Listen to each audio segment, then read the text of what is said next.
Bennett Caspar Williams, a Los Angeles resident, discovered he was trans about 10 years ago in his 20s, after a spectacular event made him realize that he had to live his truth and break free from the stereotypes holding him back and encircling his life. Bennett finally began the transition process 3 years later.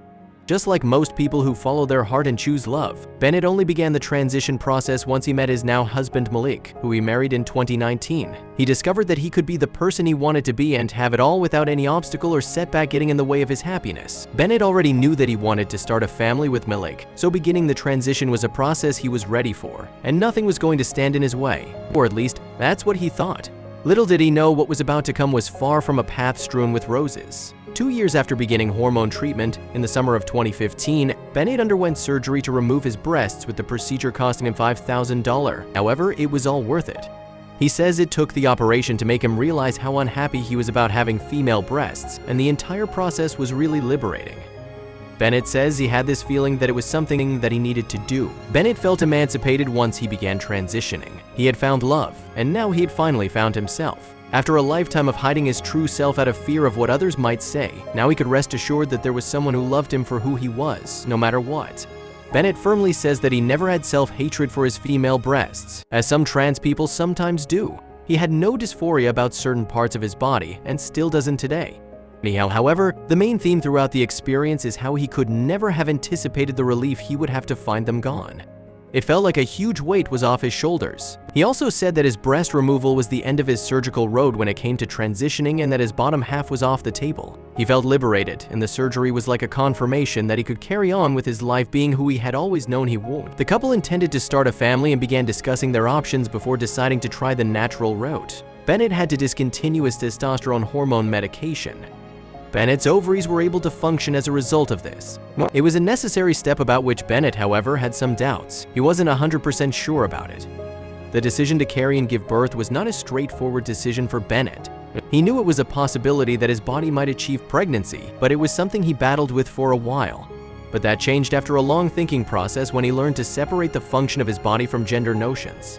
Bennett claims that the process of trying to conceive, being successful, and eventually being pregnant did not pose any challenges to his gender identification. However, there was one thing that made him uncomfortable, and that was how medical professionals assumed his gender the entire time. This would soon prove to be a big problem for him. Bennett says once he learned to think of his body as a tool and not a collection of gendered stereotypes, he realized that he could be both the person he wanted to be and be able to bring a child into the world.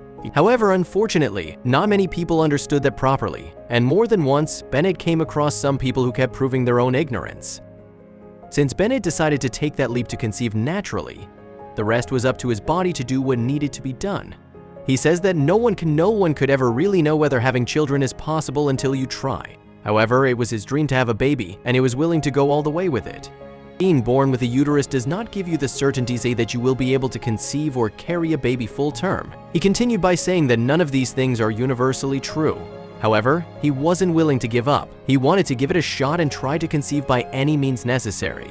Bennett found out he was pregnant in March 2020 after falling pregnant naturally without any medical intervention other than coming off hormones. He says they expected the process to take longer than it did. However, everything happened quicker than planned. He was absolutely ecstatic when he heard the news. Still, there was a long and potentially difficult process ahead of him. The couple was over the moon about the soon-to-be new addition to the family. However, 2020 was when the world was also overwhelmed by not only a pandemic but also by lockdown and isolation. It's due to this, his high spirits were sometimes replaced by anxiety and anguish about how he would keep himself and the baby safe. Lockdown has meant going to a lot of checkups on my nurses and doctors have been brilliant. I think I'm their first trans pregnancy, but everyone has been very open and understanding. We know the sex of the baby, but we won't announce that until after the birth, declared Bennett.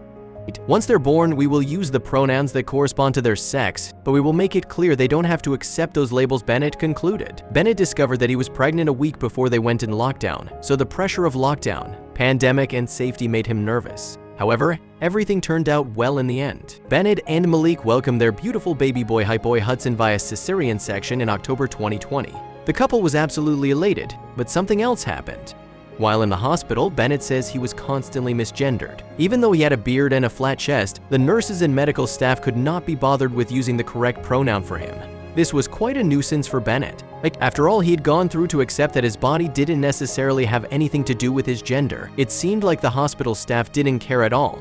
The only thing that made Bennett dysphoric about his pregnancy was the misgendering that happened to him when he was getting medical care. Even though he had a full beard and a male gender marker on all of his identification, nurses could not help but default into calling him mom, mother, or ma'am, which was extremely annoying. It wasn't just annoying. It was more than that, it was hurtful. The whole incident made him even more dysphoric about his identity. It went so far as to erase the hard mental work he had done in separating his gender from being able to give birth. All those months and even years of reflection suddenly didn't seem to matter. Bennett says nothing about being pregnant felt feminine to him. In fact, carrying a child isolated due to the pandemic and facing all the hospitals and appointments alone was the absolute toughest, bravest thing he has ever done. Nothing feels stronger than being able to say, "I'm a dad who created his own child," that carries strength and depth in itself. No one can ever really know whether having a child is possible until you try. These are words Bennett told himself during his process of giving birth. He also kept in mind that it is very important that we stop defining womanhood in terms of motherhood. This might seem like a convoluted thing to understand, but it's really easy. This is what he means by that it's a false equivalency that all women can become mothers, that all mothers carry their children, or that all people who carry children are mothers. There are many people like Bennett who were able to give birth while being a man. Bennett basically redefined the norm of what motherhood means and how there is no connection between womanhood and motherhood. One expression Bennett uses to challenge these stereotypes is the business of pregnancy. He reiterates his stance about it being a business, and he does so for a reason. The entire institution of pregnancy care in America is centered around selling this concept of motherhood being intertwined with gend, which makes it hard to escape being misgendered.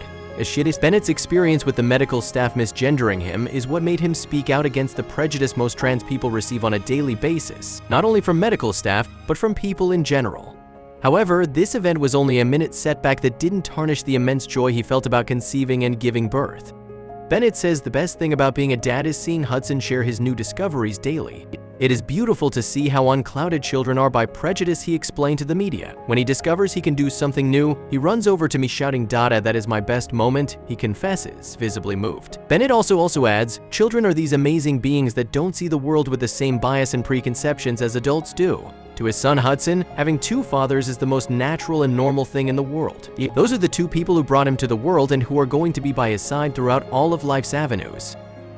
To my son, there is nothing more natural than having a Dida and a Papa, and when he is old enough, he will come to know that his Dada was the one who carried him and took care of him, so he could come into this world, he says. Clearly, Bennett's story can teach us all a lesson of tolerance and a non-prejudiced spirit.